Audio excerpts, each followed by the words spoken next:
Ken Rockwell, known to most people as kenrockwell.com.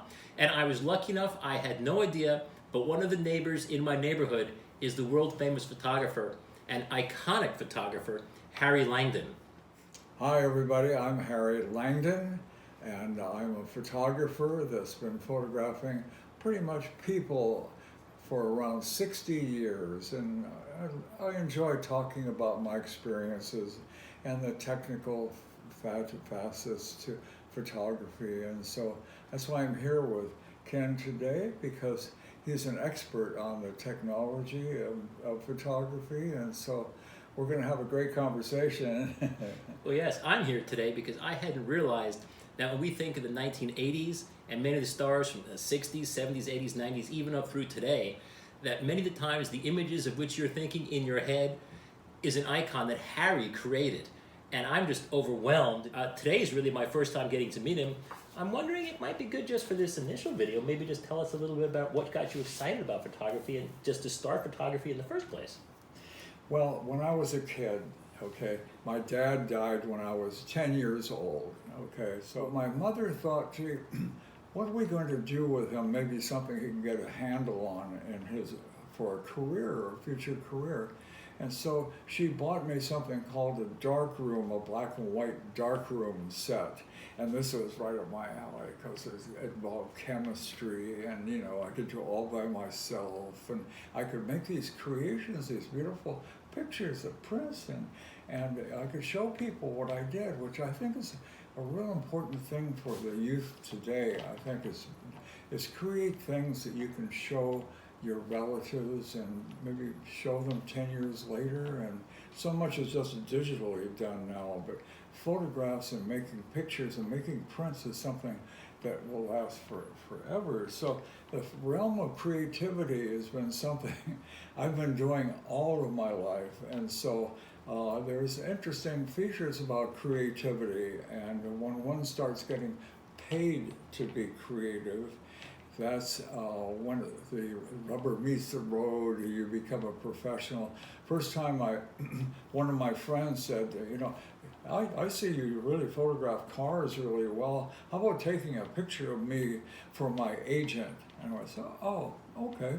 So I took a picture of this fellow's name, Brad Weston, and I just followed all the things I've learned about using a camera, took a picture of him, and he took the pictures and showed his agent. Boom. From that moment on, I became a professional in that Brad said, I'm going to pay you now for these pictures. I went, oh, come on, you don't need to pay me. You know, it was fun.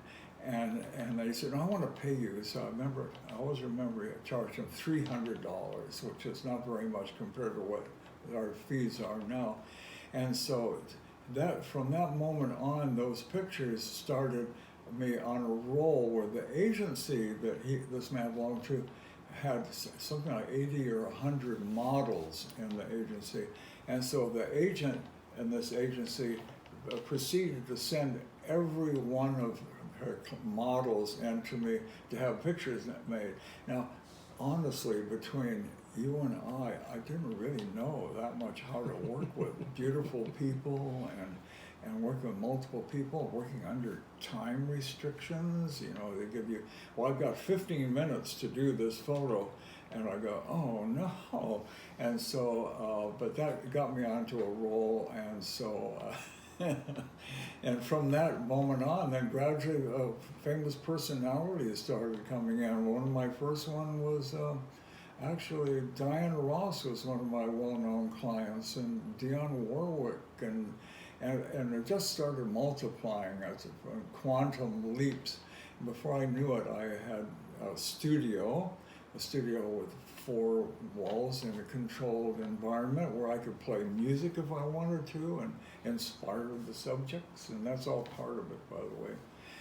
And so I went on doing photography, and that brings us up to date. Mm-hmm. And so gradually the personalities became more and more famous, and more importance, and more money was involved. And so one has to adjust to those kind of not restrictions, but those parameters where you're getting paid a lot of money, not $300 anymore, maybe 3,000, 30,000. You're getting paid to do a photo session, but really one still has to be creative, no matter how much you're getting. The magic leap of faith that happened is one of the people you photographed in the earliest days for $300 just happened to be friends with and show his pictures around to these famous musicians of the time, and that's what brought them in, was your talent and the first bunch of photographs. Is that what worked? Yeah, it's automatic if you're generating pictures that satisfy the needs of the subject. They'll tell friends, and then those friends will tell other people, and it jumps in quantum leaps. As long as you're consistent, you can't make any mistakes. If you make one mistake, maybe, I don't know, maybe the dressing room may not be clean, or the music is too loud, or maybe some other, personal problems, So, but as long as one is on course, creativity, but people will always search you out when you've been doing creative things, it's inspired, and it maybe it's fresh and new. That's what I was trying to do, is keep my work fresh and new, because a lot of these people I just talked about, I photographed over and over, maybe once a year, and maybe once every 2 months. And that was a challenge, because then I had to keep coming up with something I didn't do last time. And the last time they thought that I did my very best. And now this time they said, okay, we really like the pictures from your last shooting session, but let's do some that are even more interesting and better. And so that was a real challenge. So I'd have to really tap into my intuition and creativity, and so it was an interesting process of creativity. Is something that a lot of people aren't too familiar with, the creative process. But I study the old masters, Leonardo da Vinci, Mark Rothko. A lot of them I've gotten inspiration from, and they're using colors, how they use their colors in their paintings. By the way, I did go to art school, and I went to art school and learned about complementary colors, harmonious colors, and so those are basic requirements. The perspective, or the laws of perspective. So now when I do a photo session, it's just automatic for me to rely on those things I learned in art school and growing up, and what's harmonious and what is. Tell us about being creative while you're being paid to be creative. I know most of us, at least people who watch my stuff, do photography because they love it. But when someone's paying you, how often was there a problem, or was there ever a problem with the person paying you telling you what to do? In other words, they were being the creative one, wanting it done their way. Of course, but quite often the subject that's paying me to be creative has their own ideas of how they should look. They photographed on this side or that side, or full length, or the background color, and the kind of clothes they wear. Now I have my own built-in kind of inspired ideas that I think would be best for this particular subject, but they may clash with what the subject wants me to do. And so I have to be very diplomatic. And for instance, a picture I showed of George Clooney was one where he wasn't real thrilled about putting on a white suit and me climbing up a ladder. Okay, so I had to keep saying, George, look, don't worry about it. Just trust me, okay? Trust me is a magic word, by the way. Trust me. That's a different meeting in New York. Give me 10 more minutes, and the photo session will be over, and you can go home, get back on your motorcycle. Everything will be great. So that technique I have to use is when I confide in my subjects. I hate to use the word sub, but that's what they are, my clients, and confide with them that you came to me because of the knowledge and ingenuity and inspiration, okay, that I have. And so I like your, this is a secret, a key word, I like your ideas, and let's just start out and do some things that you had in mind. Standing on your head, no problem. Turning your back to the camera, okay, that's all right. And I said, but toward the end of the shooting, let me do what I like to do. And so I have used all that kind of psychology with people and not offend anybody. And so the object is to get through a shooting session where you can exercise your inspired creativity and satisfy not just the subject, by the way. Quite often there's somebody else that needs the pictures. A magazine, a record company, their husband, their mother or their grandmother. And so all those people need to be satisfied. And quite often those people's opinion of the subject person may be different than what their mother thinks of their little Johnny. And so those are things that are kind of challenging. It may not be what the subject in that album cover wanted to do, or the magazine cover. Angelina Jolie, by the way, introduced myself to Angelina and so on and so forth, and stood her out in front of the camera. And from that moment on, I could tell that she was taking charge.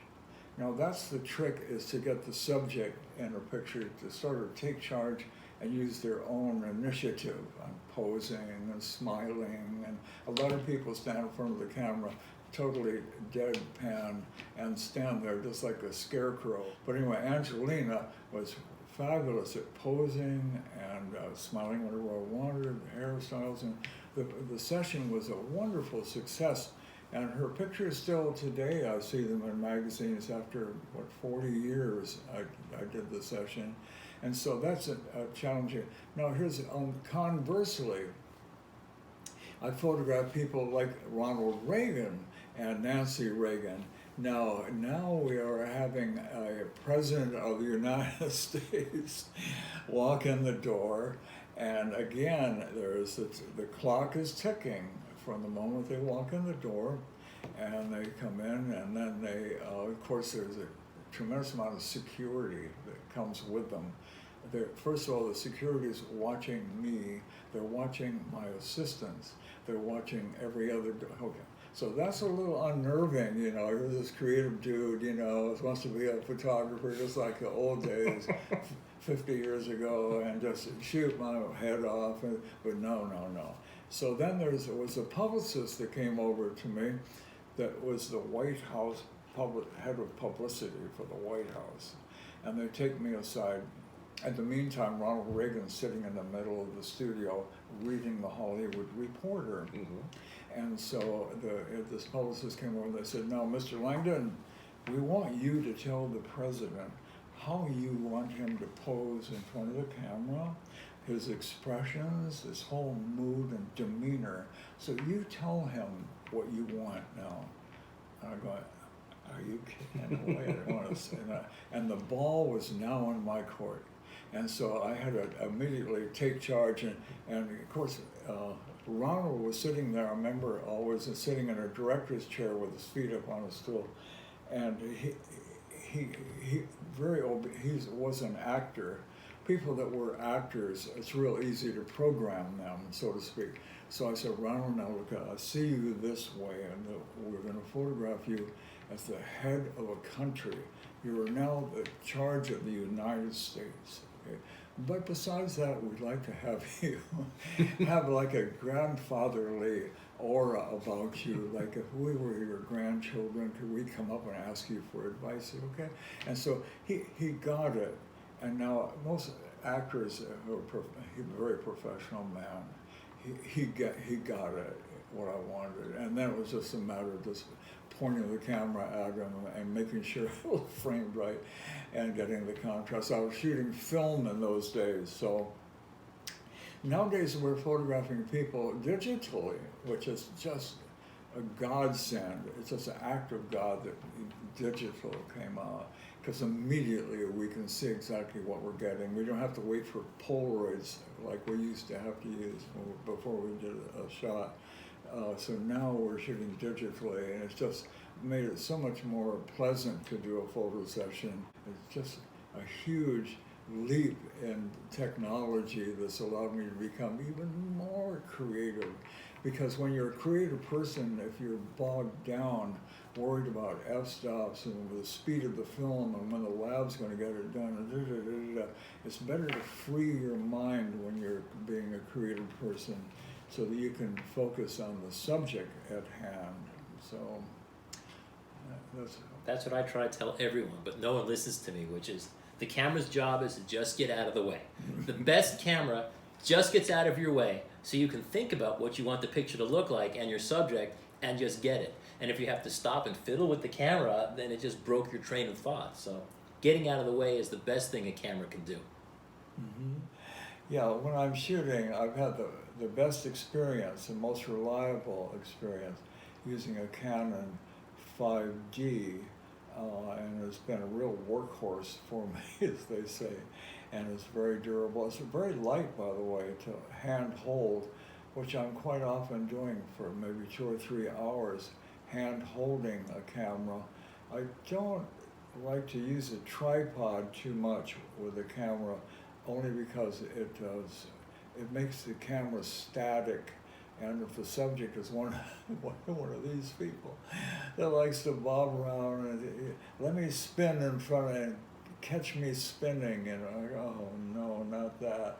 And so I have to be very mobile, hand holding right up to my eye.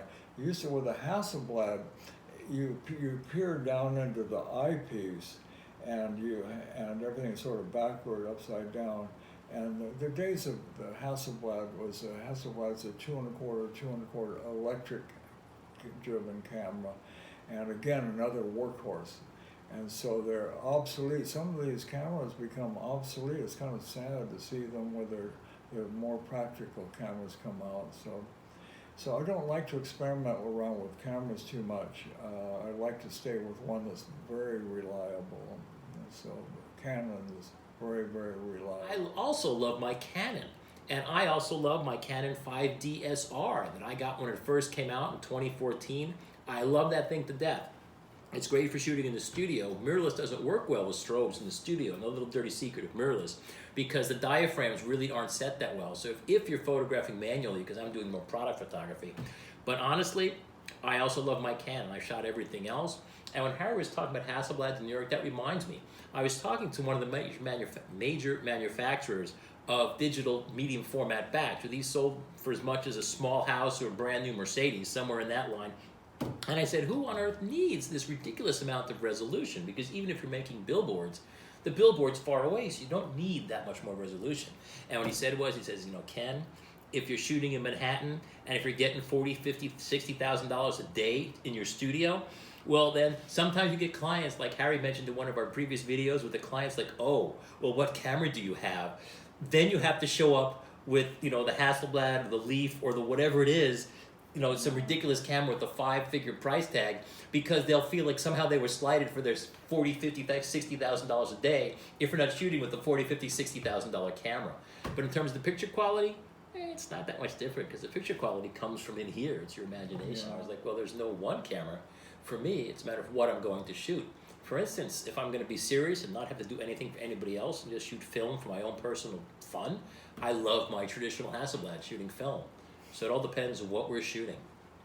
So Harry, thanks again for your time. Thanks for your hospitality, having me over to your house. It's been a joy getting to talk to the iconic Harry Langdon here live. Oh, thank you very much. It's sort of humbling, the pressure that one is on when you're doing these creative jobs. You have to stay real grounded, because they expect a photographer to have an attitude, by the way.